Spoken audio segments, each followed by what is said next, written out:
الحمدللہ وحدہ لا شریک لہ والصلاة والسلام علی من لا نبی بعدہ وعلی آلہ واصحابہ الذین اوفوا عہدہ اما بعد فاعوذ باللہ من الشیطان الرجیم بسم اللہ الرحمن الرحیم فاسألوا اہل الذکر ان کنتم لا تعلمون اللہم صلی علی محمد وعلی آل محمد کما صلیت علی ابراہیم وعلى آل ابراہیم انک حمید مجید اللہم بارک علی محمد وعلى آل محمد کما بارکت علی ابراہیم وعلى آل ابراہیم انک حمید مجید۔ گزشتہ کل میں نے عرض کیا تھا کہ تقلید کے عنوان پر جو ہمارا سبق ہے اس میں بنیادی طور پر ہم 4 موضوعات پر گفتگو کریں گے۔ نمبر 1 تقلید کا معنی، نمبر 2 تقلید کے دلائل، نمبر 3 تقلید پر ہونے والے سوالات، شبہات، اعتراضات، اشکالات کے جوابات، نمبر 4 تقلید نہ کرنے کے دنیاوی اخروی نقصانات۔ گزشتہ کل میں نے 2 موضوعات پر بات کی تھی، نمبر 1 تقلید کا معنی، نمبر 2 تقلید کے دلائل۔ آج میں آپ سے گفتگو کروں گا انشاءاللہ تقلید پر ہونے والے شبہات کے جوابات اور تقلید نہ کرنے کے نقصانات۔ تقلید پر کئی ایک اعتراضات غیر مقلدین کی طرف سے کیے جاتے ہیں، اور میں اکثر گزارش کیا کرتا ہوں کہ اگر وہ ہمارے موقف کو سمجھ لیں تو اعتراض نہ کریں، اور ہم اپنے موقف کو سمجھ لیں تو اعتراض کے جواب نہ دیں۔ تو ان کی طرف سے اعتراضات ہمارے موقف کو نہ سمجھنے کی وجہ سے ہوتے ہیں، اور ہماری طرف سے جوابات ہمارے موقف کو نہ سمجھنے کی وجہ سے نہیں دیے جا سکتے۔ تو میں پوری کوشش کروں گا کہ ہمارا موقف سمجھ آئے تاکہ شبہات کی نوبت ہی نہ آئے، اور اگر شبہات ہیں تو ہم اس کا دلیل کے ساتھ جواب دیں گے۔ اللہ تعالیٰ مجھے اور آپ سب کو اخلاص، اعتدال، دلائل اور تسلسل کے ساتھ دین کی مقبول خدمت کرنے کی توفیق عطا فرمائے۔ ان کی طرف سے ایک اعتراض یہ ہے کہ اللہ تعالیٰ نے سورۃ النساء آیت نمبر 3 میں اعلان فرمایا الیوم اکملت لکم دینکم واتممت علیکم نعمتی ورضیت لکم الاسلام دینا، کہ دین کامل ہوا، دین مکمل ہوا۔ جب یہ آیت اتری ہی تب تو تقلید نہیں تھی، تو تقلید تو دین کے کامل ہونے کے بعد ہے، فقہ تو دین کے کامل ہونے کے بعد ہے۔ تو معلوم ہوتا ہے کہ یہ دین کے کامل ہونے کے خلاف ہے فقہ اور تقلید کرنا اور مجتہدین کے پیچھے چلنا۔ ایک جواب تو یہ ہے کہ جہاں قرآن کریم میں اللہ تعالیٰ نے فرمایا کہ دین کامل ہے، تو دین کامل ہونے کا مطلب کیا ہے؟ دین کامل ہونے کا مطلب یہ ہے کہ اللہ تعالیٰ نے قرآن عطا فرمایا، اس کی شرح حدیث عطا فرمائی، قرآن اور حدیث میں بہت سارے مسائل بیان فرمائے، قیامت تک آنے والے دیگر مسائل کے لیے اصول بیان فرمائے، اور اس امت کو اللہ نے اپنے کرم سے مجتہدین بھی عطا فرمائے جو اصول نکالیں گے اور اس سے مسائل نکالیں گے اور امت کے سامنے پیش کریں گے۔ تو دین کے کامل ہونے کا معنی یہ ہے کہ جو چیزیں مطلوب تھی اللہ نے وہ ساری عطا فرما دی ہیں۔ ان حضرات کے اشکال جب یہ آیت نازل ہوئی تو مجتہدین نہیں تھے۔ اگر دین کے کامل ہونے کا معنی یہ کہ اس وقت جو تھا وہ دین کامل ہے، اور اس کے بعد جو کچھ بھی ہے وہ دین کامل ہونے کے خلاف ہے، تو پھر اس آیت کے نازل ہونے کے بعد رسول اکرم صلی اللہ علیہ وسلم تقریباً 85 روز تک زندہ رہے، اور واتقوا یوما ترجعون فیہ الی اللہ، یہ آیت بھی اس کے بعد نازل ہے، تو کیا اس کو بھی آپ دین کامل ہونے کے خلاف سمجھیں گے؟ 85 روز کی آپ کی جو احادیث ہیں کیا وہ بھی دین کے کامل ہونے کے خلاف سمجھی جائیں گی؟ ایسا ہرگز نہیں، بلکہ یہاں الیوم سے مراد یہ ہے کہ ہم نے آج کے دور میں، یعنی ہم نے اب رسول اکرم صلی اللہ علیہ وسلم کے زمانے میں ہم نے دین کو کامل اور مکمل کر دیا ہے۔ یہاں الیوم سے مراد ایسی ہے جیسے ہم کہتے ہیں کہ آج بچے ٹھیک نہیں، اس کا معنی ہے کہ کل ٹھیک تھے، اور آج ٹھیک نہیں پرسوں ٹھیک ہو جائیں گے۔ آج کا معنی کیا ہے؟ اس دور میں یہ معنی ہوتا ہے، تو الیوم سے مراد دور اور زمانہ بھی استعمال ہوتا ہے۔ ایک اعتراض یہ کیا جاتا ہے کہ آپ لوگ تقلید کرتے ہو جبکہ تقلید کا لفظ قرآن کریم میں نہیں ہے۔ تو اس کا جواب یہ ہے کہ اگر تقلید کا لفظ قرآن مجید میں نہیں اور اس بنیاد پر آپ تقلید کا انکار کرتے ہیں، تو پھر توحید کا لفظ قرآن مجید میں نہیں، آپ توحید کا بھی انکار کر دیں گے۔ توحید کا لفظ اگرچہ قرآن کریم میں نہیں، لیکن توحید کا معنی اور مفہوم سے پورا قرآن بھرا ہوا ہے۔ اسی طرح تقلید کا لفظ اگرچہ قرآن میں نہیں ہے، لیکن سورۃ الفاتحہ ہی سے تقلید شروع ہو رہی ہے۔ اہدنا الصراط المستقیم سے لے کر آخر تک آدھی سورۃ الفاتحہ میں تقلید ہے۔ تو توحید کا لفظ نہیں ہے، مفہوم موجود ہے۔ اسی طرح تقلید کا لفظ اگرچہ نہیں، لیکن تقلید کا مفہوم قرآن کریم میں موجود ہے۔ اور دوسرا جو آپ ذہن نشین فرما لیں کہ جب بھی فن کوئی مدون ہوتا ہے تو اس کی اصطلاحات بھی آتی ہیں، جب باقاعدہ فن آتا ہے۔ دیکھیں اب قرآن کریم کا ایک فن ہے، فن قراءت، تو جب یہ فن قراءت آیا تو اس کی اصطلاحات بھی آئی ہیں۔ اسی طرح تفسیر یہ فن ہے، فن تفسیر آیا ہے تو اس کی اصطلاحات بھی آئی ہیں۔ حدیث ایک فن ہے، تو جب یہ فن آیا تو اس فن کی تفصیلات اور اصطلاحات بھی آئی ہیں، یہ مشہور ہے، یہ متواتر ہے، خبر واحد ہے۔ تو اسی طرح جب یہ فقہ بطور فن مدون ہوا ہے تو پھر اس کی اصطلاحات بھی آ گئی ہیں۔ تو جب فن مدون بعد میں ہوتا ہے تو اس کی اصطلاحات بھی بعد میں مدون کی جاتی ہیں اور تحریر کی جاتی ہے۔ ایک اعتراض یہ کیا جاتا ہے کہ قرآن کریم میں تو اللہ تعالیٰ نے تقلید کی مذمت کی ہے اور آپ تقلید کرتے ہو۔ سورۃ البقرہ آیت نمبر 170، وَإِذَا قِيلَ لَهُمُ اتَّبِعُوا مَا أَنزَلَ اللَّهُ قَالُوا بَلْ نَتَّبِعُ مَا أَلْفَيْنَا عَلَيْهِ آبَاءَنَا، کہ جب ان سے کہا جائے کہ تم وہ بات مانو جو اللہ نے نازل کی ہے، تو یہ کہتے ہیں ہم تو بات مانیں گے وہ جس پر ہمارے آباء و اجداد تھے۔ تو یہاں دیکھو آباء و اجداد کی بات ماننے کو تقلید کہتے ہیں، اور تقلید کی قرآن نے مذمت کی ہے۔ جواب ذہن نشین فرما لیں کہ جب انسان آدھا قرآن پڑھتا ہے تو نتیجہ آدھا نکلتا ہے، مکمل پڑھتا ہے تو نتیجہ پورا نکلتا ہے۔ اسی آیت کریمہ کے اگلے الفاظ پر بھی غور کریں تاکہ بات کھل لے۔ اللہ فرماتے ہیں اولو کان آباؤہم لا یعقلون شیئا ولا یہتدون، یہ آباء و اجداد کی بات مانیں گے قرآن کو چھوڑ کر، جبکہ ان کے آباء و اجداد میں عقل بھی نہیں ہے اور آباء و اجداد ہدایت پر نہیں ہے۔ تو معلوم اگر آباء و اجداد قرآن کے مخالف بات نہ کریں، موافق کریں، اور ان میں عقل بھی ہو، ان میں ہدایت یافتہ بھی وہ لوگ ہوں، تو ان کی بات کو قرآن کریم نے ماننے سے انکار نہیں فرمایا، بلکہ ان کی بات کو تو ماننے کا حکم دیا گیا شریعت میں۔ صراط الذین انعمت علیہم میں کیا یہ بات واضح طور پر موجود نہیں ہے؟ اس لیے باز نشین فرما لیں ادھوری بات کبھی بھی نہ کریں، بات ہمیشہ پوری کرنی چاہیے۔ اور دوسرا جو آپ ذہن نشین فرما لیں، میں شروع میں ایک بات کہہ چکا ہوں، تقلید کی دو قسمیں ہیں۔ ایک ہے تقلید محمود، وہ تقلید جو شریعت کہتی ہے کرو۔ ایک ہے تقلید مذموم، وہ تقلید جو شریعت کہتی ہے نہ کرو۔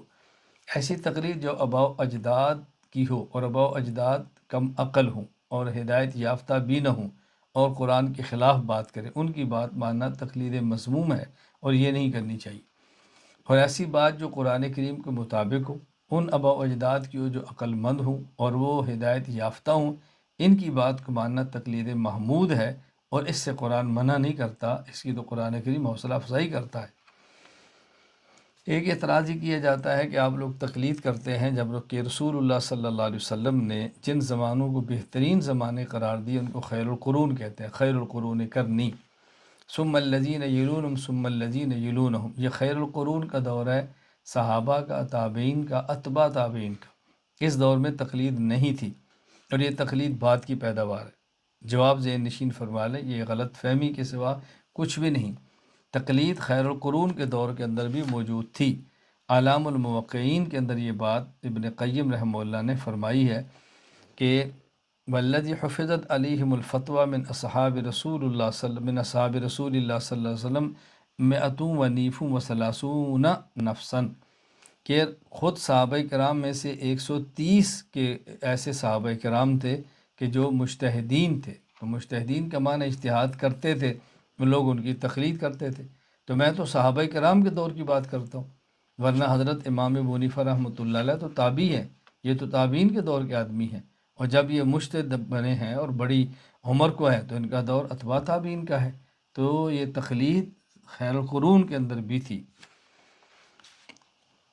ایک اعتراض یہ کیا جاتا ہے کہ مسلمان خود کو مسلمان کہنے کے بجائے حنفی، مالکی، شافعی، حنبلی کہتے ہیں، جبکہ قرآن کہتا ہے ہوا سماکم المسلمین، سورۃ الحج آیت نمبر 78، کہ قرآن نے تمہارا نام مسلمین رکھا ہے۔ تو خود کو مسلمان کہنا چاہیے، حنفی، مالکی، شافعی کیوں کہتے ہیں؟ اس کا جواب ذہن نشین فرما لیں کہ ہوا سماکم المسلمین کا معنی یہ ہے کہ تم مسلمان ہو، تم کافر نہیں ہو۔ قل یا ایھا الکافرون لا اعبد ما تعبدون، ایک ہے مسلمان اور ایک ہے کافر۔ کافر کے مقابلے میں ہمارا نام مسلم ہے۔ باقی جو حنفی اور شافی ہے یہ الگ چیز ہے، جیسے کافر کے مقابلے میں مسلمان، اہل بدعت کے مقابلے میں اہل سنت، مالکی کے مقابلے میں حنفی، جیسے آج کے دور میں بریلوی کے مقابلے میں دیوبندی۔ تو یہ ہماری شناخت ہے کہ جو مذہب کے اعتبار سے ہے، فروعی مسائل کے اعتبار سے ہے۔ جس طرح کوئی شخص کہے کہ میں پاکستانی ہوں، اس کا معنی کیا ہے کہ میں پاکستانی ہوں، میں ایرانی نہیں۔ اور جب کوئی شخص کہتا ہے کہ میں پنجابی ہوں، اس کا معنی کیا ہے کہ میں سندھی نہیں۔ اور اگر کوئی شخص پاکستان میں کہتا ہے کہ میں سرگودوی ہوں، اس کا معنی کہ میں لاہوری نہیں ہوں۔ اب یہ تھوڑا ہے کہ کوئی شخص کہتا ہے میں سرگودوی، تو یہ پنجابی ہونے یا پاکستانی ہونے کے خلاف ہے، یہ غلط بات۔ اسی طرح تقلید کے منکرین کی طرف سے ایک سوال یہ کیا جاتا ہے کہ جب ایک فقہ اور ایک امام کا اجتہاد حق ہے تو اس کے مقابلے میں دوسرے کا اجتہاد تو باطل ہوگا، تو آپ چاروں کو حق پر کیسے کہہ سکتے ہیں؟ یعنی ایک اگر حق پر ہے تو باقی تین باطل ہوں گے۔ یہ تو نہیں ہو سکتا کہ سارے کے سارے حق ہوں، تو ایک حق ہے تو دوسرا حق کیسے ہے؟ بات ذہن نشین فرما لیں، کبھی حق آتا ہے باطل کے مقابلے میں، قل جاء الحق وزهق الباطل، اور کبھی آتا ہے حق خطا کے مقابلے میں۔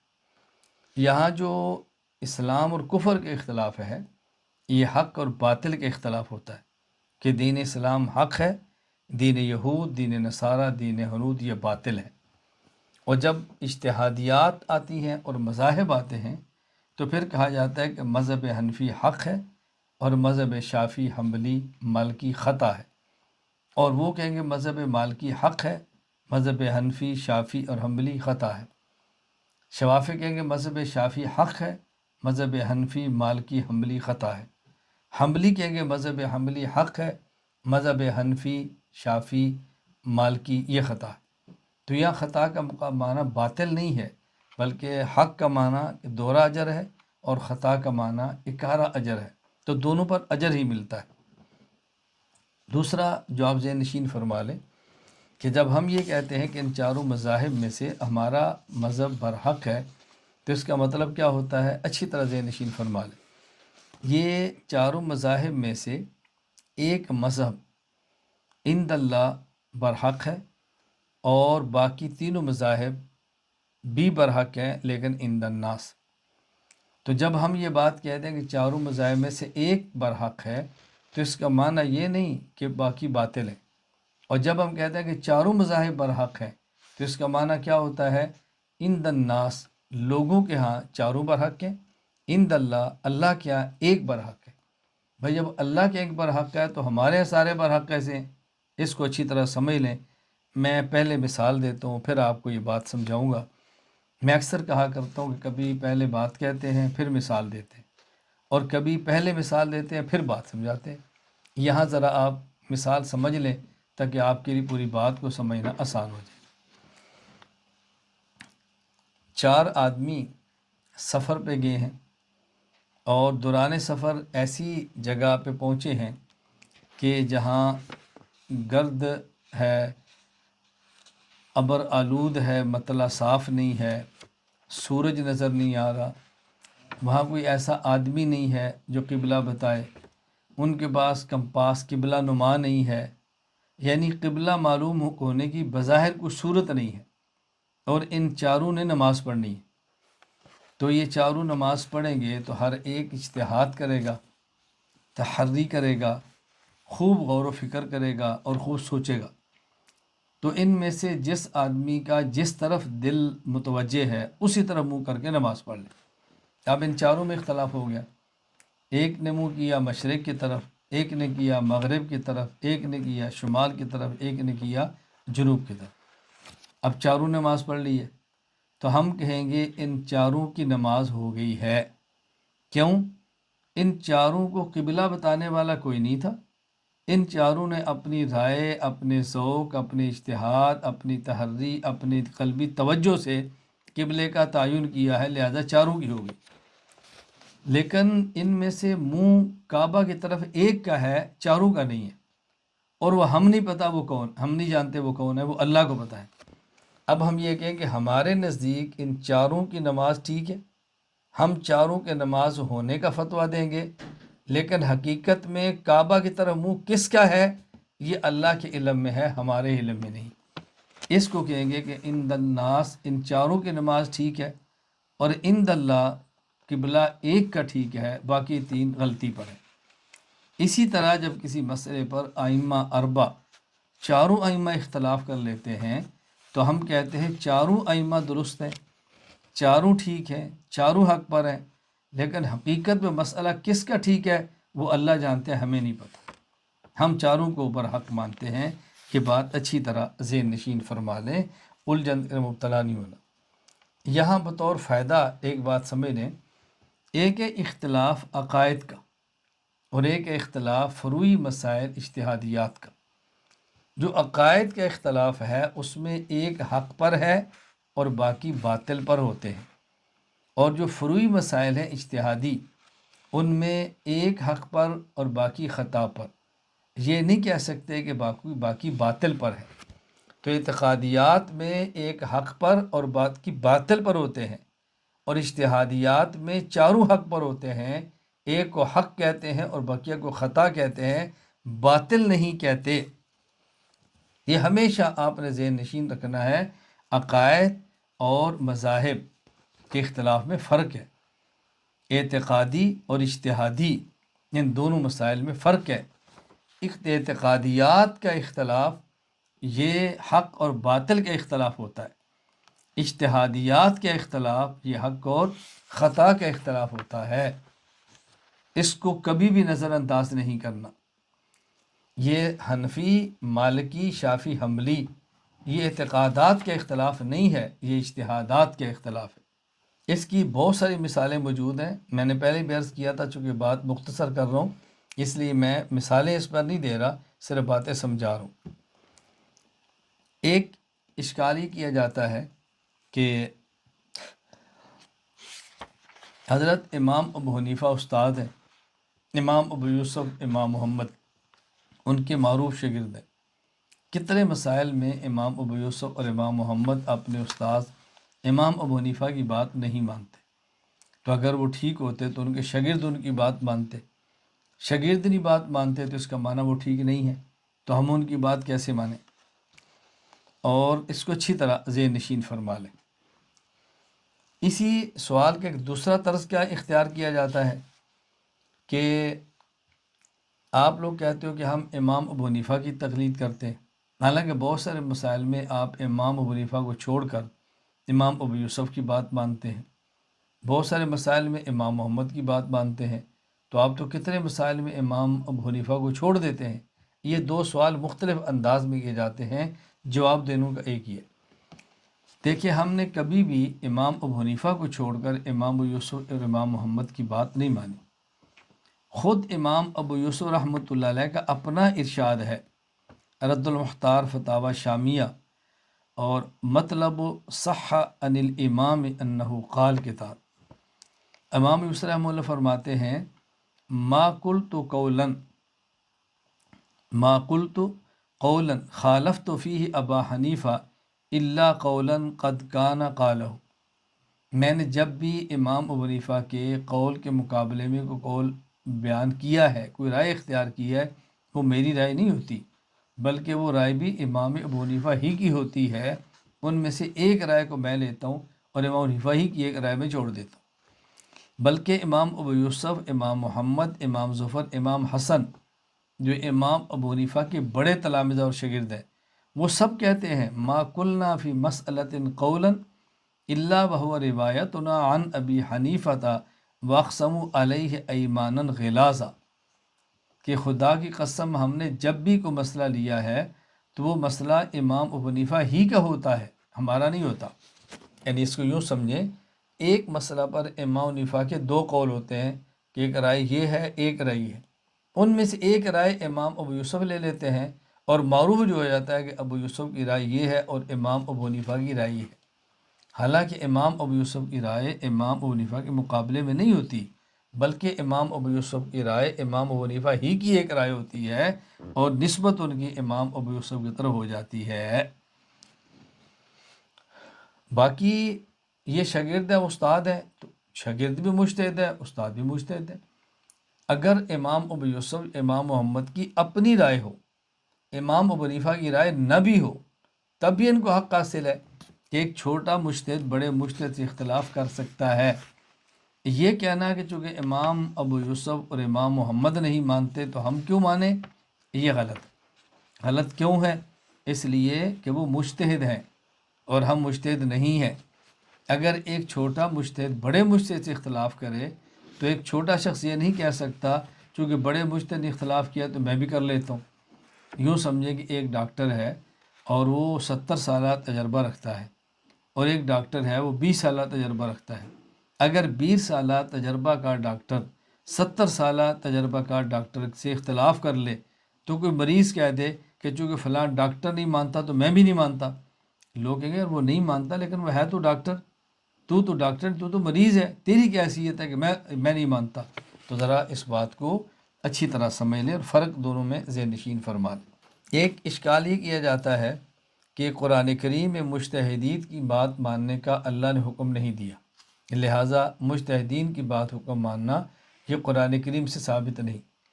اس کا جواب سورۃ الحشر آیت نمبر 7، وما آتاکم الرسول فخذوہ وما نہاکم عنہ فانتہوا۔ بھئی یہ آیت جو آپ نے بطور دلیل کے پیش کی ہے کہ رسول جو لے لو اور جس سے رسول منع کرے وہ چھوڑ دو، یہی تو دلیل ہے مجتہد کی بات ماننے پر۔ کیوں؟ اگر خود رسول فرمائیں کہ مجتہد کی بات مانو تو پھر مجتہد کی بات ماننا رسول کی بات ماننا ہے نا، تو پھر ہم قرآن کریم کی مخالفت تو نہیں کر رہے، پھر قرآن کریم کی مخالفت کہاں ہو رہی ہے؟ قرآن کریم سے تو یہ بات ثابت ہو رہی ہے۔ کیوں؟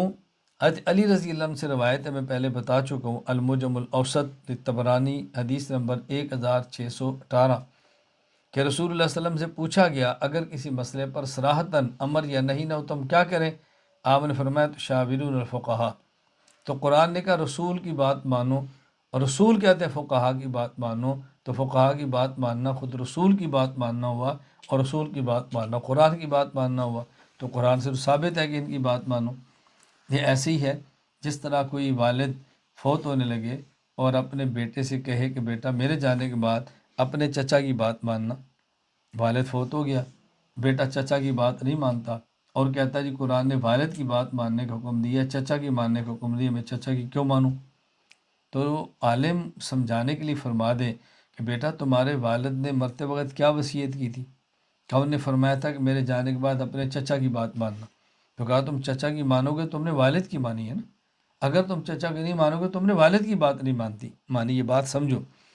اور دوسرا جو آپ ذہن نشین فرما لیں کہ قرآن کریم کی صراحتاً آیات بھی موجود ہے جس میں مجتہدین کی بات ماننے کا حکم دیا گیا ہے۔ مثلا سورۃ النساء آیت نمبر 59، یا ایہا الذین آمنوا اطیعوا اللہ و اطیعوا الرسول و اولی الامر منکم، ایمان والو خدا، مصطفیٰ اور فقہا کی بات مانو۔ اولی الامر کا معنی فقہا ہے، میں نے اس پر کئی حوالہ جات کل پیش کیے تھے۔ اسی طرح سورۃ النساء آیت نمبر 83، وَإِذَا جَاءَهُمْ أَمْرٌ مِّنَ الْأَمْنِ أَوِ الْخَوْفِ أَذَاعُوا بِهِ وَلَوْ رَدُّوهُ إِلَى الرَّسُولِ وَإِلَى أُولِي الْأَمْرِ مِنْهُمْ لَعَلِمَهُ الَّذِينَ يَسْتَنبِطُونَهُ مِنْهُمْ، کہ جب امن اور خوف کی بات آئے تو رسول کی طرف رجوع کرو یا ان اولی الامر کی طرف جو استنباط کی صلاحیت رکھتے ہیں۔ اسی طرح قرآن کریم سورۃ توبہ آیت نمبر 122، فلولا نفر من كل فرقة منهم طائفة ليتفقهوا في الدين وَلِيُنذِرُوا قَوْمًا إِذَا رَجَعُوا إِلَيْهِمْ لَعَلَّهُمْ يَحْذَرُونَ، کہ مجاہدین جہاد کریں اور باقی علماء دین پڑھیں اور جب یہ واپس آئیں تو ان علماء سے پوچھیں۔ اسی طرح سورۃ النحل آیت نمبر 43، فَاسْأَلُوا أَهْلَ الذِّكْرِ إِن كُنتُمْ لَا تَعْلَمُونَ، اہل علم سے پوچھو جب تمہارے پاس علم نہیں ہے۔ ایک سوال یہ کیا جاتا ہے کہ تم نے تقلید کر کے اسلام کو تقسیم کر دیا ہے، اسلام ایک تھا، قرآن کہتا ہے وَاعْتَصِمُوا بِحَبْلِ اللَّهِ جَمِيعًا وَلَا تَفَرَّقُوا، سورہ آل عمران آیت نمبر 103، اور تم نے تفرقے کر دیے، مالکی ہے، حنبلی ہے، شافعی ہے، حنفی ہے، تم نے تقسیم کے ٹکڑے کر دیے۔ جو آپ ذہن نشین فرما لیں، اسلام ایک منزل ہے اور یہ مذہب اس کا راستہ ہے۔ منزل کو تقسیم کرنا، یہ ٹکڑے کرنا ہے، اور ایک منزل کی طرف کئی راستے اختیار کرنا ہے، ٹکڑے کرنا نہیں ہے، بلکہ یہ منزل ہی کی طرف جانا ہے۔ دوسرا جواب ذہن نشین فرما لیں کہ قرآن کریم نے فرمایا وَاعْتَصِمُوا بِحَبْلِ اللَّهِ جَمِيعًا وَلَا تَفَرَّقُوا۔ آیت پہ غور کریں، اللہ فرماتے ہیں اللہ کی رسی کو مضبوط تھامو، یہ نہیں فرمایا کہ اللہ کے دھاگے کو مضبوط تھامو۔ حبل کہتے ہیں رسی کو، خیتن کہتے ہیں دھاگے کو، تو ایک رسی میں کئی دھاگے ہوتے ہیں، تو دھاگے کو تھامنے کا حکم نہیں دیا بلکہ پوری رسی کو۔ یہ حنبلی، شافی، مالکی، یہ جتنے بھی ہیں یہ کئی دھاگے ہیں، یہ ملتے ہیں تو ایک رسی ملتی ہے، تو اس لیے اس آیت سے ثابت ہو رہا ہے کہ تم پوری رسی کو تھامو، ایسا نہ کرو کہ ایک کو تھامو اور بقیہ کو چھوڑ دو، یوں نہ کرو۔ ایک سوال یہ کیا جاتا ہے کہ قرآن اور حدیث پاک میں ائمہ اربعہ کی تقلید کا حکم نہیں، یعنی قرآن نے نام لے کر نہیں کہا، حدیث میں نام نہیں لیا گیا ابو حنیفہ کی تقلید کرو، مالک، شافعی، احمد بن حنبل کی تقلید کرو۔ جواب یہ ہے کہ قرآن اور حدیث میں یہ ہے کہ نماز پڑھو، نماز کا معنی امام کے پیچھے پڑھو، باجماعت پڑھو، لیکن کسی بھی حدیث میں امام کا نام نہیں، لہذا جو امام میسر ہے اس کے پیچھے نماز پڑھو۔ یہ تو ہے قرآن کریم کی قرأت کرو، قرأت کون سی کرو؟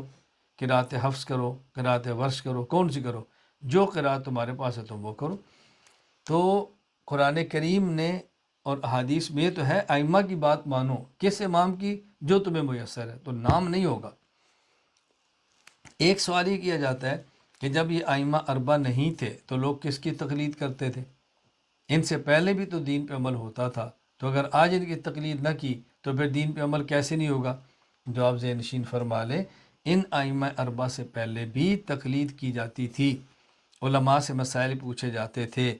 مناقب الامام الاعظم میں تفصیل کے ساتھ یہ واقعہ درج ہے کہ خلیفہ وقت ہشام بن عبد الملک رحمہ اللہ، انہوں نے حضرت عطا رحمہ اللہ سے پوچھا کہ آپ شہروں کے فقہاء کو جانتے ہیں؟ کس شہر میں کون سا فقیہ ہے جس کی لوگ بات مانتے ہیں؟ انہوں نے کہا جی بالکل۔ تو انہوں نے پھر کئی ایک سوال کیے، اچھا آپ یہ بتائیں کہ مدینہ کے فقیہ کون ہیں؟ آپ نے فرمایا عبداللہ بن عمر رضی اللہ عنہما۔ مکہ کے فقیہ کون ہیں؟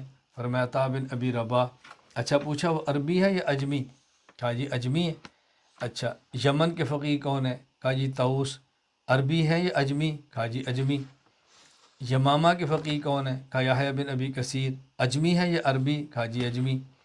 شام کے فقیہ کون ہیں؟ کہا جی مکحول۔ عربی ہے یا اجمی؟ کہا جی اجمی۔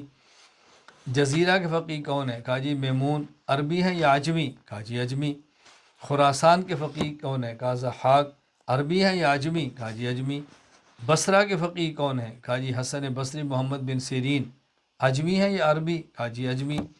اچھا کوفہ کے فقیہ کون ہیں؟ کہا ابراہیم نخعی۔ عربی ہے یا اجمی؟ کہا جی عربی ہے۔ تو آپ دیکھیں کتنے شہروں کا آپ نے تذکرہ فرمایا، اور عطا نے ہر شہر کا فقیہ بتایا، اور یہ فقہاء سب اجمی تھے، سوائے دو، عبداللہ بن عمر رضی اللہ عنہما وہ عربی ہیں، اور ابراہیم نخعی عربی ہیں، باقی اکثر اجمی تھے، عجم تھے اور فقہاء تھے، اور کسی نے بھی اس پر تنقید نہیں فرمائی۔ ایک سوال یہ کیا جاتا ہے کہ آپ تقلید صرف ائمہ اربعہ ہی کی کیوں کرتے ہیں؟ آپ 4 ائمہ کی تقلید کرتے ہیں، اس کے علاوہ باقی کسی اور امام کی تقلید کیوں نہیں ہے؟ جواب ذہن نشین فرما لیں کہ دیکھیں تقلید اس امام کی کریں گے جس امام کے جزئیات اور تفصیلی مسائل مدون اور تحریری شکل میں موجود ہوں۔ اس وقت پوری امت میں جو فقہ مدون ہو کر باقاعدہ ہمارے پاس پہنچی ہیں وہ 4 ہی ہیں، فقہ حنفی، مالکی، شافعی اور حنبلی۔ ایک اعتراض یہ کیا جاتا ہے کہ چاروں ائمہ کی آپ اکٹھی تقلید کیوں نہیں کرتے؟ چاروں ائمہ کی یعنی آپ امام شافعی کی، امام مالک کی اور امام حنیفہ کی، سب کی تقلید کر لیں، کسی ایک کی کیوں کرتے ہیں؟ جواب ذہن نشین فرما لیں کہ چاروں ائمہ کی بیک وقت ایک ہی بندے کے لیے تقلید کرنا ممکن نہیں ہے۔ میں ایک مثال دیتا ہوں، اگر کسی آدمی کے بدن سے خون نکلے اور بہہ پڑے، امام ابو حنیفہ فرماتے ہیں کہ وضو ٹوٹ گیا، امام شافعی فرماتے ہیں نہیں ٹوٹا۔ اگر کوئی عورت کسی مرد کو ہاتھ لگا لے یا مرد عورت کو ہاتھ لگا لے بغیر کپڑے کے، امام شافعی کہتے ہیں وضو ٹوٹ گیا، امام حنیفہ کہتے ہیں وضو نہیں ٹوٹا۔ اب بتائیں اگر ایک آدمی کے بدن سے خون نکلا اور بہہ پڑا، اب گھر میں اس کی بیوی آتی ہے، اس کا ہاتھ پکڑتی ہے اور پکڑ کے اس کو خون صاف کرتی ہے، تو امام ابو حنیفہ رحمۃ اللہ علیہ فرمائیں کہ اس کا وضو ٹوٹ گیا ہے، کیوں؟ اس لیے کہ خون نکل گیا ہے۔ امام شافعی فرمائیں کہ وضو نہیں ٹوٹا خون نکلنے سے، لیکن جب عورت نے ہاتھ لگایا تو امام شافعی فرمائیں کہ وضو ٹوٹ گیا ہے کیونکہ عورت کا ہاتھ لگ گیا ہے۔ امام حنیفہ فرمائیں کہ وضو نہیں ٹوٹا، ہاتھ نہ لگنے کی وجہ سے، خون نکلنے کی وجہ سے ٹوٹا ہے۔ تو اب دیکھو اگر ایک آدمی کا خون بھی نکلا اور وہ کہتا ہے جی میرا وضو نہیں ٹوٹا، کیوں؟ میں امام شافعی کی بات مانتا ہوں۔ اس عورت نے ہاتھ لگا لیا تو اب وضو ٹوٹ گیا، امام شافعی کیا کہتا ہے جی نہیں میرا وضو نہیں ٹوٹا، میں ابو حنیفہ کی بات مانتا ہوں۔ تو اس کا وضو تو دونوں کا ٹوٹ گیا، امام شافعی کا ٹوٹا کہ عورت نے ہاتھ لگایا، اور امام حنیفہ کا ٹوٹا کہ اس کا خون نکلا، اور وہ کہتا ہے کہ میرا نہیں ٹوٹا وضو، کیوں؟ جب خون نکلا تو میں نے ابو حنیفہ کی بات مانی ہے، اور جب عورت کا ہاتھ لگا تو میں نے امام شافعی کی بات مانی ہے۔ تو عمل کرنا کیسے ممکن ہوگا؟ اسے کہتے ہیں شتر برق۔ شتر برق پرندہ ہے جس کو شتر برق کہتے ہیں۔ ویسے تو مرغ پرندہ ہے اور شتر اونٹ کو کہتے ہیں۔ تو کہتے ہیں کسی بندے سے کسی نے کہا، اس کو یعنی شتر برق معروف ہے، کیوں کہتے ہیں؟ کہتے ہیں کسی نے کہا کہ بھائی اڑ کے دکھا، دوسرے نے کہا جی میں اڑ نہیں سکتا، کیوں؟ میں تو شتر ہوں۔ کہا اچھا تمہارے اوپر بوجھ رکھتے ہیں، یہ ایک بوری گندم اٹھا، کہتا ہے جی میں نہیں اٹھا سکتا، کیوں؟ میں تو مرغ ہوں۔ تو جب کہا اڑ کے دکھاؤ تو کہا جی میں نہیں اڑتا، کیوں؟ میں شتر ہوں۔ اچھا تیرے اوپر وزن رکھے، جی میرے اوپر وزن نہ رکھے، کیوں؟ میں تو مرغ ہوں۔ تو یہ شتر مرغ نہ بنے نا، یہ شتر بنے یا مرغ بنے، اس لیے ممکن نہیں ہے ایک آدمی سب ائمہ کی تقلید کرے، ممکن ہی نہیں ہے۔ یہ بات اچھی طرح ذہن نشین فرما رہے۔ اچھا ایک سوال یہ کیا جاتا ہے کہ آپ کہتے ہیں جی ایک امام کی تقلید کریں، مثلا آپ امام حنیفہ کی تقلید کرتے ہیں تو انہی کی کریں، امام شافعی کی نہ کریں۔ شوافی کہتے ہیں جی آپ امام شافعی کی تقلید کریں، امام حنیفہ کی نہ کریں۔ تو جب چاروں ائمہ برحق ہیں تو آپ اپنے ہی امام کی تقلید کرنے پر زور کیوں دیتے ہیں؟ جواب ذہن نشین فرما لیں، ہم چاروں ائمہ کو برحق مانتے ہیں، چاروں ائمہ کی تقلید کو برحق مانتے ہیں، اور کسی بھی شخص کو ہم اپنے ہی امام حنیفہ کی تقلید کرنے پر زور نہیں دیتے۔ ہمارا موقف سمجھیں، ہم کہتے ہیں اگر آپ ایسے علاقے میں ہیں کہ جہاں پر فقہ حنفی کی کتابیں ہیں، مفتی اور دارالفتہ فقہ حنفی کا ہے، تو آپ حنفی امام کی تقلید کریں، شافعی اور مالکی کی نہ کریں۔ اور اگر آپ کسی ایسی جگہ پر ہیں کہ جہاں پر فقہ شافعی کے مطابق کتابیں ہیں، اور فقہ شافعی کے مطابق دارالفتہ اور مفتی ہے، اور فقہ حنفی کے مطابق کتب اور فتویٰ دینے والا مفتی نہیں ہے، اب آپ فقہ شافعی کے مطابق چلیں اور امام شافعی کی تقلید کریں۔ ہم تو یہ نہیں کہتے کہ امام حنیفہ ہی کی تقلید کریں، ہم کہتے ہیں بھی ہمارے علاقے ہندوستان، پاکستان، بنگلہ دیش، افغانستان، اب یہ وہ علاقے ہیں کہ جہاں پر کتب بھی احناف کی ہیں، دارالفتہ بھی احناف کا ہے، مدارس بھی احناف کے ہیں، تو وہاں فقہ حنفی کی تقلید کریں۔ ہاں ہندوستان ہی میں بعض علاقے ایسے ہیں، کیرلا وغیرہ، جہاں پر شافعی فقہ کے مدرسے ہیں، فتویٰ دینے والے شافعی علماء موجود ہیں، ہم نے کبھی بھی ان کو نہیں کہا کہ تم امام شافعی کی تقلید نہ کرو۔ تو ہم جو کہتے ہیں کہ ایک ہی امام کی تقلید کرو، اس کا مطلب یعنی ایسا امام کہ جس کی کتب میسر ہے، جس کی فقہ کے مطابق فتویٰ دینے والا فقیہ موجود ہے، آپ اس کے مطابق تقلید کریں۔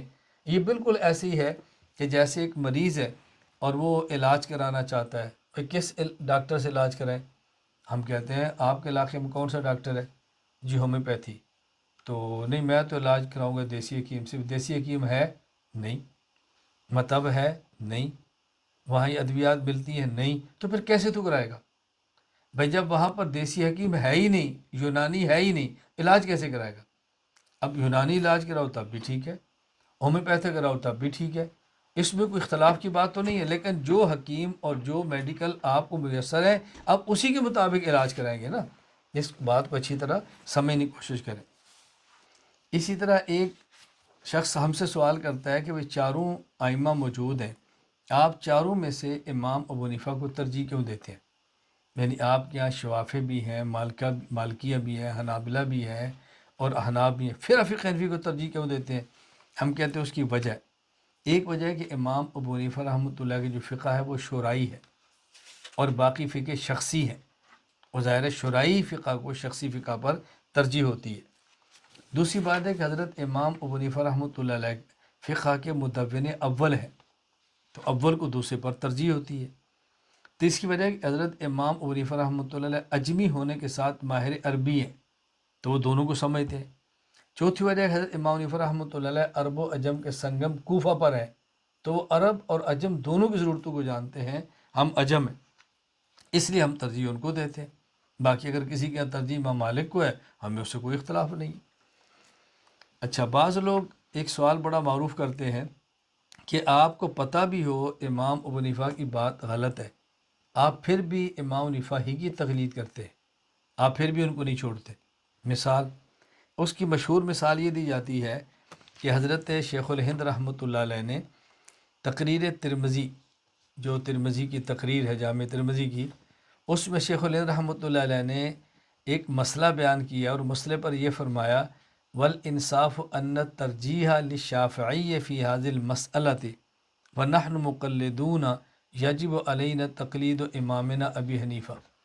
کہتے ہیں شیخ الہند فرماتا ہے کہ اس مسئلے میں ترجیح امام شافعی کو ہے، لیکن چونکہ ہم امام حنیفہ کے مقلد ہیں تو ہم امام شافعی کی بات نہیں مانیں گے بلکہ ابو حنیفہ کی بات مانیں گے۔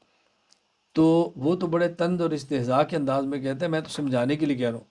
وہ کہتے ہیں جب آپ کے بابا جی تسلیم کرتے ہیں کہ امام شافعی کا قول راجح ہے، تو پھر بھی آپ امام شافعی کا قول کیوں چھوڑتے ہیں؟ جواب ذہن نشین فرما لیں۔ دیکھیے حضرت شیخ الہند رحمۃ اللہ جو بات سمجھانا چاہ رہے ہیں وہ یہ کہ ایک رائے امام ابو حنیفہ کی ہے اور ایک رائے امام شافعی کی ہے۔ ہم امام ابو حنیفہ رحمہ اللہ تعالیٰ کے مقلد ہیں، اگرچہ ہمارے دلائل یہ بتا رہے ہیں کہ اس مسئلے میں راجح قول امام شافعی کا ہے، ہم پھر بھی تقلید امام حنیفہ کی کیوں کرتے ہیں؟ کیوں؟ یہ جو ہم کہہ رہے ہیں راجح امام شافعی کا قول ہے، یہ بھی ہماری رائے ہے نا، کوئی نصوص تو نہیں ہے۔ تو ہماری رائے امام ابو حنیفہ کی رائے سے تو چھوٹی رائے ہے نا، اس لیے ہم نے اپنی رائے کو چھوڑ دیا ہے اپنے امام کی رائے پر۔ یعنی اگر شیخ الہند فرما رہے ہیں کہ میرے نزدیک ترجیح امام شافعی کو ہے، تو شیخ الہند کی بھی رائے ہے نا۔ یہ تو نہیں ہے کہ قرآن میں ہے کہ ترجیح امام شافعی کو ہے، حدیث میں ہے کہ ترجیح امام شافعی کو۔ فرماتے ہیں دلائل کیا؟ میری رائے ہے، میں نے اپنی رائے کیوں چھوڑ دی ہے؟ اس لیے کہ میرا امام بڑا ہے اور ان کی رائے پہ میں اپنی رائے کو قربان کرتا ہوں، اس میں اشکال کی بات کیا ہے؟ اور دوسری بات میں کل تفصیل سے کہہ چکا ہوں کہ ایک ہوتا ہے مجتہد مصیب، ایک ہوتا ہے مجتہد مخطی۔ اگر ثواب اور حق ہو تو اجر دوہرا ہے، اور اگر خطا ہو تو اجر اکارہ ہے۔ حضرت شیخ الہند فرمانا چاہتے ہیں کہ اگر امام ابو حنیفہ خطا پر بھی ہوں پھر بھی اجران نہ صحیح، اجر تو ہے نا۔ اور اگر امام شافعی مصیب اور حق پر ہوں تو اجر نہیں اجران ہوگا۔ تو ایک طرح عمل کریں تو دوہرا اجر ہے اور ایک طرح عمل کریں تو اکارہ اجر ہے۔ میں اپنے امام کی عقیدت میں دوہرا اجر کو چھوڑتا ہوں، اکارہ اجر لیتا ہوں۔ اب لوگ کہتے ہیں کیا امام کی عقیدت میں دوہرے اجر کو چھوڑ کر اکارہ اجر بھی لیا جا سکتا ہے؟ اور یہ تمام وہ لوگ اس پر عمل کرتے ہیں جو ہمارے شیخ الہند کی رائے سے اختلاف کرتے ہیں، وہ خود بھی عقیدت میں دوہرے اجر کو چھوڑ کر اکارہ اجر لیتے ہیں۔ اس کی مثال، مکہ مکرمہ میں ایک نماز پڑھیں تو 1,00,000 کا اجر ہے، مدینہ منورہ میں ایک نماز پڑھیں تو ہم کہتے ہیں 50,000 کا اجر ہے، اور وہ کہتے ہیں نہیں، ایک نماز پر 10,000 کا اجر ہے، 50,000 والی روایت ضعیف ہے۔ چلے ہم ان کی بات مان لیتے ہیں، تو ہم ان سے پوچھتے ہیں کہ جب آپ ہندوستان سے پاکستان سے مکہ مکرمہ جاتے ہیں اور اجر کمانے کے لیے جاتے ہیں، وہاں ایک نماز پر 1,00,000 کا اجر ملتا ہے، تو اب ایک نماز پر 1,00,000 کا اجر چھوڑ کر ایک نماز پر 10,000 کا اجر لینے کے لیے مدینہ منورہ کیوں جاتے ہیں؟ تو آپ نے دیکھیں، ہم تو کہیں گے ہم نے 1,00,000 کو چھوڑ کے 50,000 کو لیا ہے، ہم نے تو 2 اجر چھوڑ کر اکارہ لیا نا، اور آپ نے 9 گنا اجر چھوڑ دیا ہے، کیوں چھوڑا ہے؟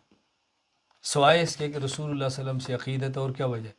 تو اگر آپ اللہ کے نبی کی عقیدت میں 9 گنا اجر چھوڑ دیں، گنجائش ہے، اور شیخ الہند اپنے امام کی عقیدت میں 1 گنا اجر چھوڑ دے، تو آپ کو کیا اشکال پیش آ رہا ہے؟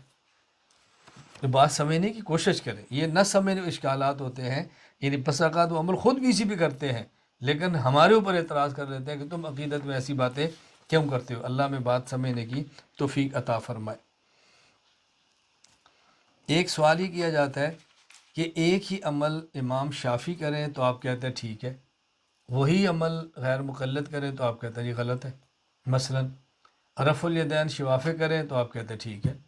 رفع الیدین غیر مقلد کرے تو آپ کہتے ہیں یہ غلط ہے. شافی رفع الیدین کرتے ہیں، کہتے ہیں اس کے پیچھے نماز پڑھ لو. غیر مقلد رفع الیدین کرتے ہیں، کہتے ہیں اس کے پیچھے نہ پڑھو.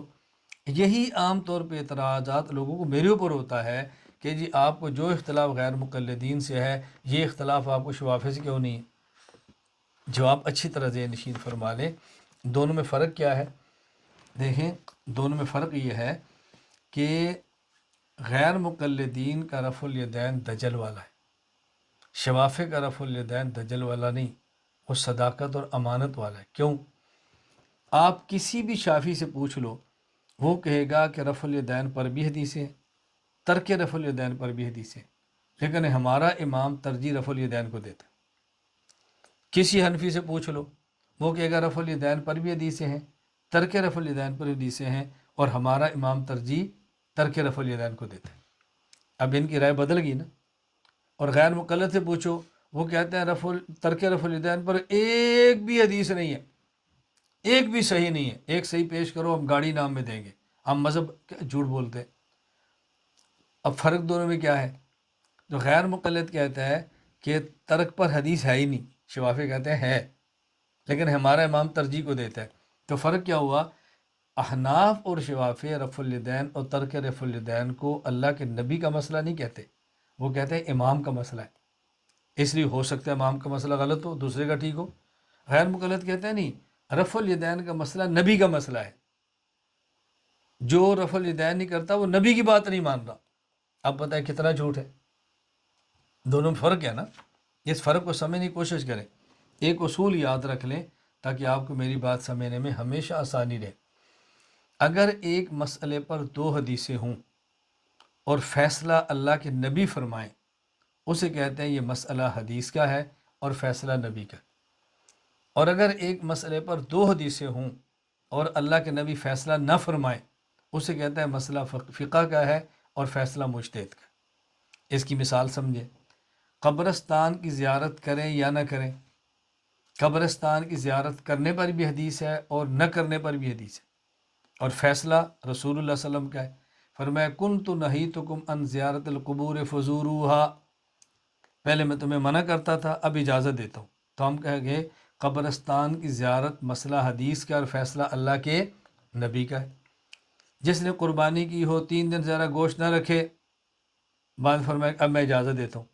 اب ہم قربانی کا گوشت 3 دن زیادہ رکھنے کی گنجائش ہے، یہ مسئلہ حدیث کا، فیصلہ اللہ کے نبی کا ہے.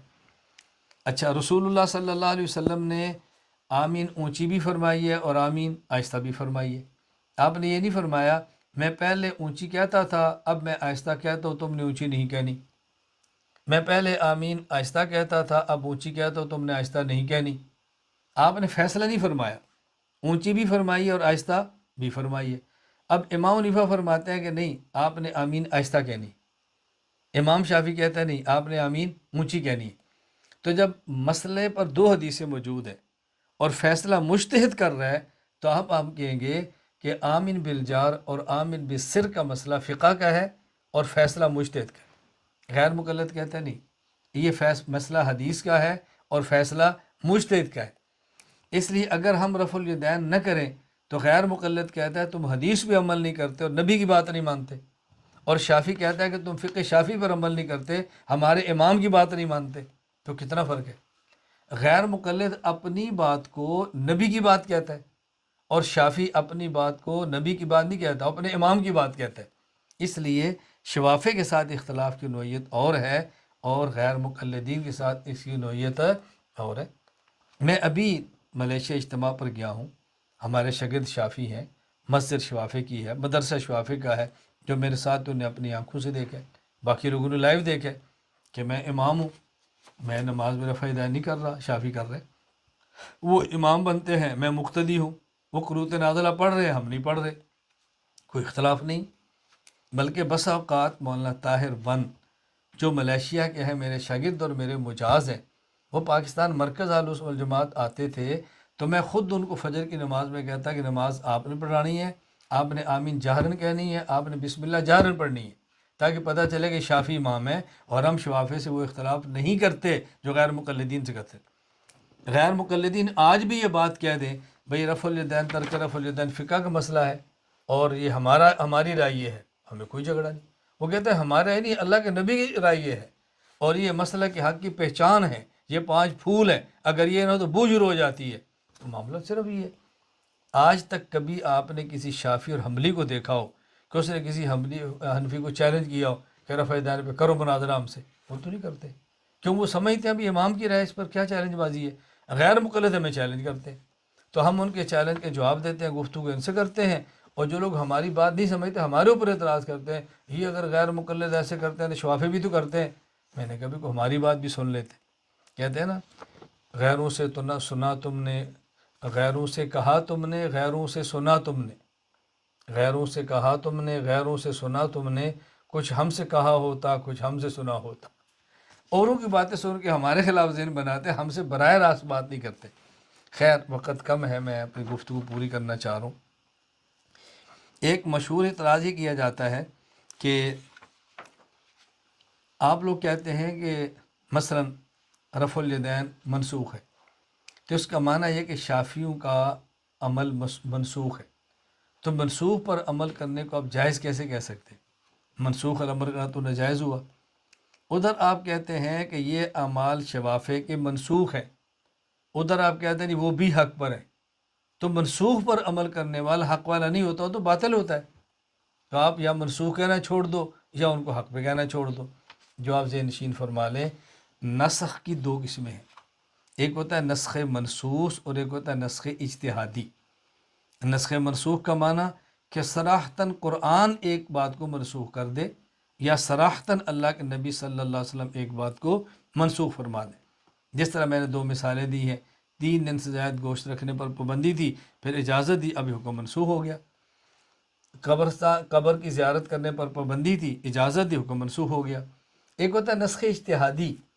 نسخ اجتہادی کا معنی کیا ہے کہ قرآن یا حدیث میں صراحتاً نسخ نہیں ہے، مجتہد اپنی رائے سے بات کہتا ہے کہ یہ منسوخ ہے۔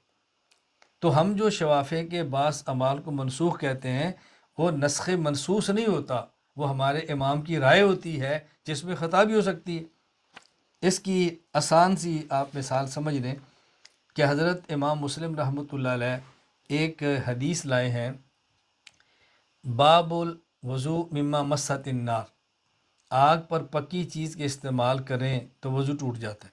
مثلا وضو کیا تھا، آپ نے چائے پی لی، وضو کیا تھا آپ نے روٹی کھا لی، وضو کیا تھا آپ نے سالن استعمال کر لیا، تو اب حدیث میں ہے کہ آگ پر پکی چیز کے استعمال کرنے سے وضو ٹوٹ جاتا ہے، توضؤ مما مست النار۔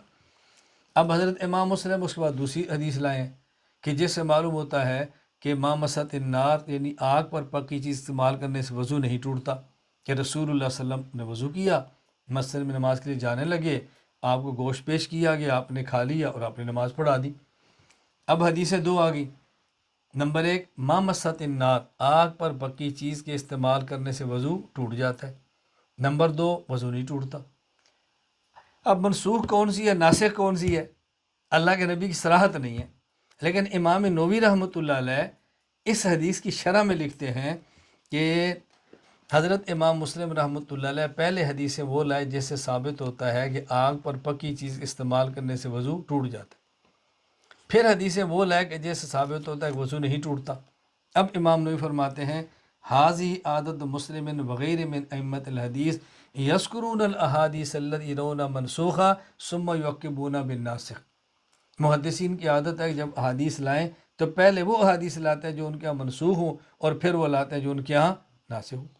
اب امام نووی کی آپ رائے کو دیکھ لیں اور آپ ساری کتب حدیث کھول لیں، آپ کو 99% یہ ملے گا کہ رفع الیدین کی پہلے ہے، ترک کی بعد میں ہے، قرات خلف الامام کی پہلے ہے، ترک کی بعد میں ہے، آمین جار کی پہلے ہے، آمین وسر کی بعد پہ ہے، 99% ایسے۔ تو اس مطلب کیا ہماری رائے ہے کہ منسوخ ہے، لیکن نسخ کون سا ہے؟ اجتہادی۔ اب یہ نسخ اجتہادی ہماری رائے ہے نا، جو غلط بھی ہو سکتی ہے، اس لیے امام شافعی کو ہم حق پر بھی کہتے ہیں اور نسخ اجتہادی بھی کہتے ہیں۔ یعنی اس سے زیادہ اعتدال امت میں ممکن ہی نہیں ہے کہ جو اعتدال ہم نے اختیار کیے۔ فرق کیا ہے کہ ہم برساتی مینڈک کی طرح یوٹیوبر ان محققین کو دیکھتے ہیں کہ جن کی تحقیق نہیں ہوتی، مزاج میں اعتدال نہیں ہوتا، اور وہ تشدد اختیار کرتے ہیں اعتدال کے نام پہ، سب کا رد کرتے ہیں اعتدال کے نام پہ، اور ہم کہتے ہیں کیا معقول بات فرمائی ہے۔ وہ غیر معقول بات کو معقول انداز میں کر رہے ہوتے ہیں، تو ہم سمجھتے ہیں بڑی معقول بات ہو رہی ہے، حالانکہ معقول بات نہیں ہوتی۔ بھی ایسے ہی ہوتا ہے کہ زہر کو کیپسول میں ڈال کے پلا دیتے ہیں، تو بندہ کہتا ہے جی ماشاءاللہ زہر بڑا میٹھا تھا ان کا، جب کچھ دنوں بعد لاش اٹھتی ہے تو پھر کہتے ہیں یہ کیا ہوا، ہمارے بچے نے لگتا ہے زہر کھا لیے۔ اللہ ہمیں بات سمجھنے کی توفیق عطا فرمائے۔ تک آج ہماری چوتھی بات تھی، تقلید نہ کرنے کے نقصانات کیا ہیں۔ میں نے کہا تھا تقلید کے عنوان پر اب 4 باتیں کہیں گے۔ نمبر 1 تقلید کی تعریف، نمبر 2 دلائل، نمبر 3 اعتراضات کے جوابات، اور نمبر 4 تقلید نہ کرنے کے نقصانات۔ آج چوتھی بات ذرا سمجھیں، تقلید نہ کرنے کے نقصانات کیا ہیں۔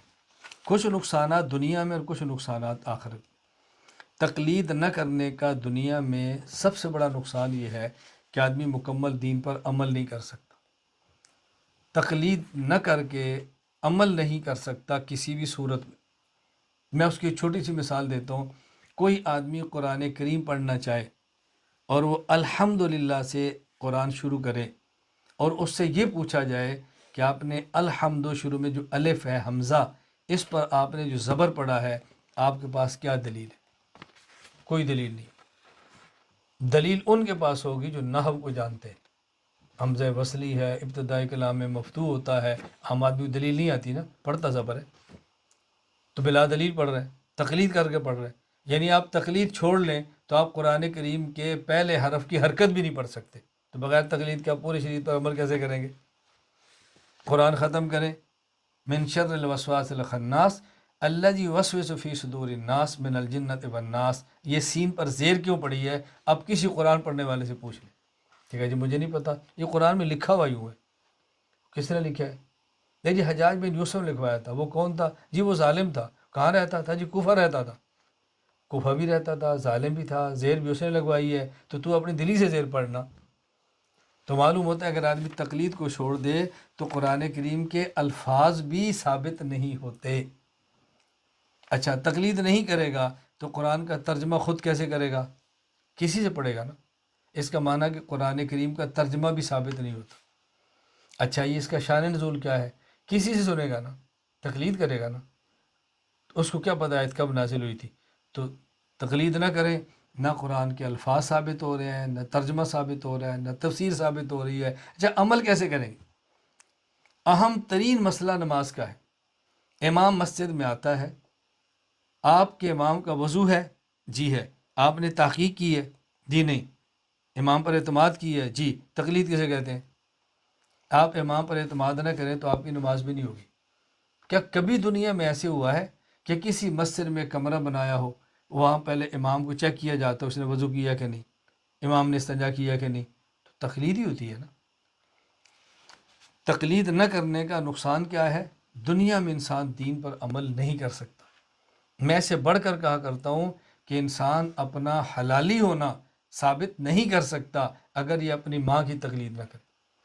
ماں کے علاوہ دنیا میں کوئی ہمارے پاس گواہی موجود نہیں ہے اس بات پر کہ بیٹا تو اسی باپ کا ہے جس کا میں کہہ رہی ہوں۔ تقلید کے بغیر کیسے ہو سکتا ہے؟ تو تقلید نہ کرنے کا دنیا میں نقصان یہ ہے کہ انسان دین پر عمل نہیں کر سکتا۔ جو تقلید کا انکار کرتے ہیں وہ بھی انکار بھی تقلید پہ کرتے ہیں، ان کے پاس اپنی کوئی دلیل نہیں ہوتی۔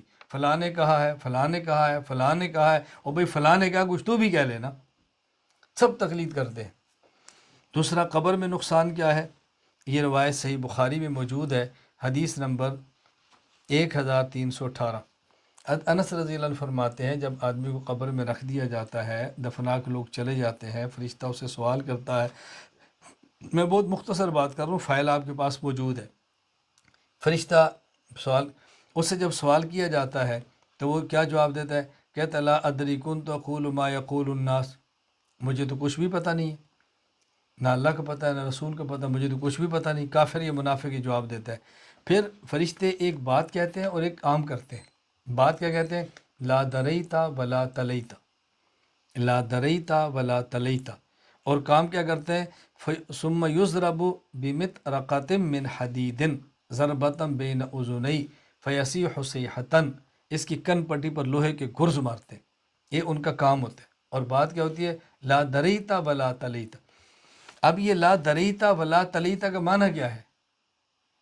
لا دریتا ولا تلیتا کا معنی کیا ہے؟ حاشیہ صحیح بخاری اسی حدیث پر حضرت محدث احمد علی سہارنپوری فرماتے ہیں، کیا؟ لا دریتا ولا تلیت، اور یہ علامہ کرمانی سے نقل کیا ہے، لا علمتا بنفسک بالاستدلال ولا تلوت القرآن اب المعنی لتبات العلماء بالتقلید فیما یقولون۔ تیرا جرم یہ تھا کہ تو استدلال سے جانتا نہیں تھا اور تقلید سے مانتا نہیں تھا۔ تیرا جرم کیا تھا؟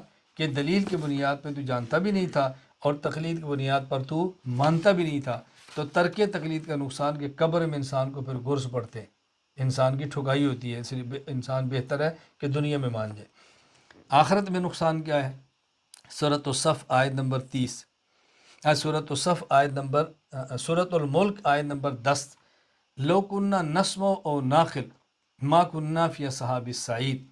اس کا معنی کیا ہے؟ شاہ عبدالعزیز محدث دہلوی اپنی تصویر میں لکھتے ہیں، بعض حضرات مفسرین نے نسمع کو تقلید اور ناقل کو تحقیق اجتہاد پر معمول کیا ہے۔ ان دونوں لفظوں سے یہی مراد ہے، یہ دونوں نجات کے ذریعے ہیں۔ یعنی یہ کہے گا لو کننا نسمع اور ناقل، اے کاش میں تقلید کر کے بات کو مان لیتا یا اجتہاد کر کے میں بات کو نکال لیتا۔ تو ترک تقلید کا موت کے بعد قبر میں نقصان اور پھر آخرت میں نقصان اس کا جہنم ہے۔ اللہ تعالی ہم سب کی حفاظت فرمائے اور اللہ تعالی ہم سب سے راضی ہو جائے۔ اللہ میں دین کی خدمت اور مقبول خدمت کرنے کی توفیق عطا فرمائے۔ میں نے آپ سے گزارش کی تھی کہ تقلید کے عنوان پر 8 دن اور 1.25 گھنٹہ مسلسل تقریباً 10 گھنٹے کا سبق میرا تفصیلی موجود ہے، وہ آپ کو لنک مل جائے گا، آپ اس کو سن لیں، اور اس کے علاوہ آپ کو فائل مل جائے گی، آپ مطالعہ فرما لیں۔ آج اس دورہ تحقیق المسائل فروری 2025 میں وقت کے کم ہونے کی بنیاد پر میں نے 2 گھنٹے تقلید پر گفتگو کی ہے اور اس میں 4 موضوعات کو بیان فرمایا ہے۔ نمبر 1 تقلید کی تعریف، نمبر 2 تقلید کے دلائل، نمبر 3 تقلید پر ہونے والے اعتراضات کے جوابات، نمبر 4 تقلید نہ کرنے کے دنیا اور آخرت میں نقصانات۔ اللہ تعالیٰ مجھے اور آپ سب کو اور ہماری نسلوں کو دین کی مقبول خدمت کرنے کی توفیق عطا فرمائے۔ وآخر دعوانا ان الحمد للہ رب العالمین۔